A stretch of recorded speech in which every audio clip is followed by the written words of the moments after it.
Alicia here and welcome back to my channel. For those of you who don't know, I have been in a long distance relationship for a long time now, since like halfway through 2019, and at the moment I'm going on 10 months of not seeing my fiance because he lives in Canada and I live in New Zealand. But this is the week that I am moving to Canada. So I'm just focusing on getting heaps of stuff done, but I did promise to keep making YouTube videos every week. So here is a Q&A, just updating you on everything that's happening at the moment.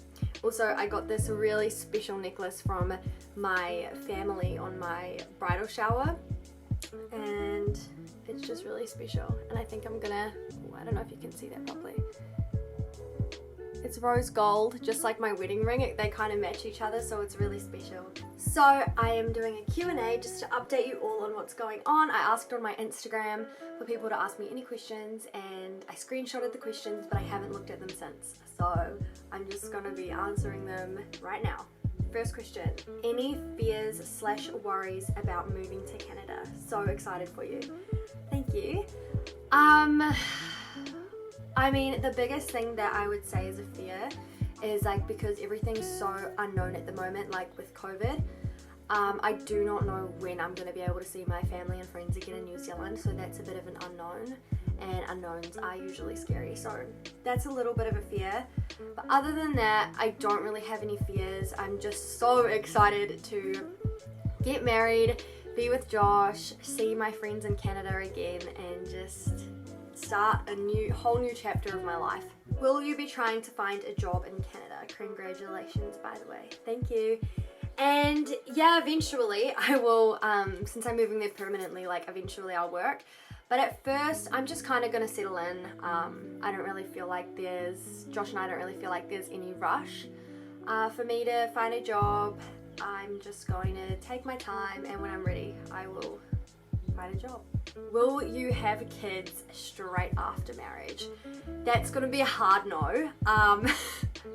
Like, we're definitely not ready for kids at the moment. Like, we're not even married yet.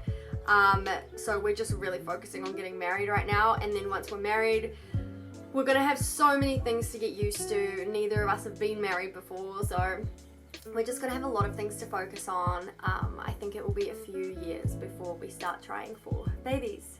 What did you get your degree in? So for those of you who don't know, I recently, as in this month, I graduated with a degree in communications. I majored in media and expressive arts, and I minored in marketing.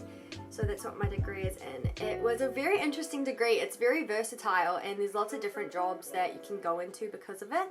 So yeah, that's also part of the reason why I'm going to wait before I go job hunting in Canada, because I want to figure out exactly what I want to use my degree for. Are you and Josh thinking of getting any pets once you are settled?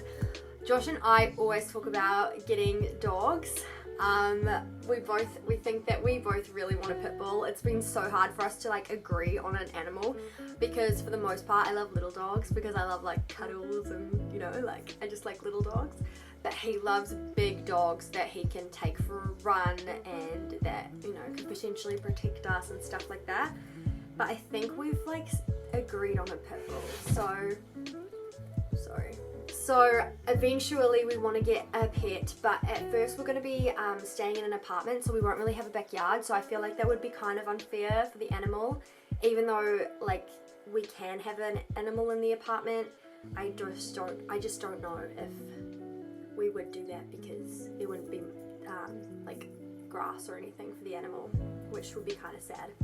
Do you have to quarantine when you get to Canada? Yes, I do. I have to quarantine for 2 weeks before I can come out. So yeah, Josh has bought me a couple of video games, which like I don't really play video games, but I think that I am going to start because I'm probably going to be really bored.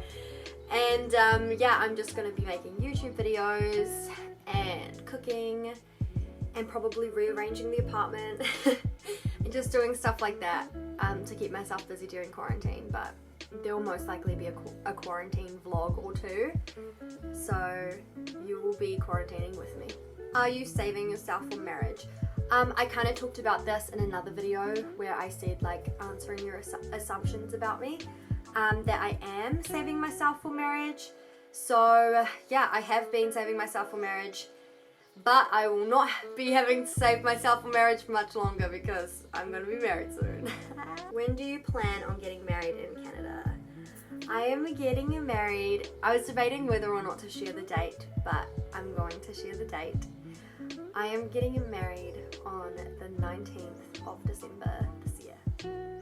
So that is very, very soon. Very soon. That's like pretty much 3 weeks from now. And I'm very excited. So it's the 19th in like America and Canada, but it'll be the 20th in like New Zealand and Australia. Yeah, it's so confusing with the time zones, but yeah, I'm very, very excited, and it's going to be live streaming on my Facebook page. So if you friend me on Facebook, you can watch me get married that day. This question says, why did you decide to go brunette again so soon? I have always wanted to go blonde. I've like played around with blonde highlights, blonde balayage and ombre and stuff like that, but I always wanted to go fully blonde just to see what it would be like. I was a natural blonde when I was like 3 years old, so I just wanted to see if it would still suit me. And it did, and I really liked it, but it just completely damaged my hair so quickly.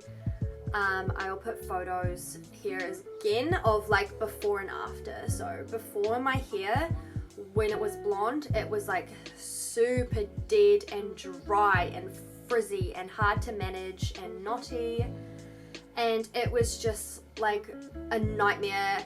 I didn't feel confident with my hair anymore. I would just always put it up in a bun so that I didn't have to deal with it. But then when I went back to brunette, it was like instantly my hair started becoming healthier again, and like my hair doesn't feel dry at all. I'm still kind of like pampering my hair a little bit, trying to get all the health back, but I can tell it's already doing so much better from not bleaching it regularly. And also, honestly, it's pretty expensive. Like I was paying just under $200 like every month just to like damage my hair. And yeah, it looked nice when it was blonde, but I just do not think anything is worth damaging your hair. Alright, so those were all of the questions, and I hope that you guys found that interesting and that it was a good update. So yeah, you guys can come along with me. I will see you in Los Angeles. I will see you in Vancouver. All the stops along the way. So if you want to be a part of it, please subscribe, and there will be a wedding video coming soon. And oh my gosh, just so many videos that I'm so excited about. I love you guys. Thank you for the support. Mwah.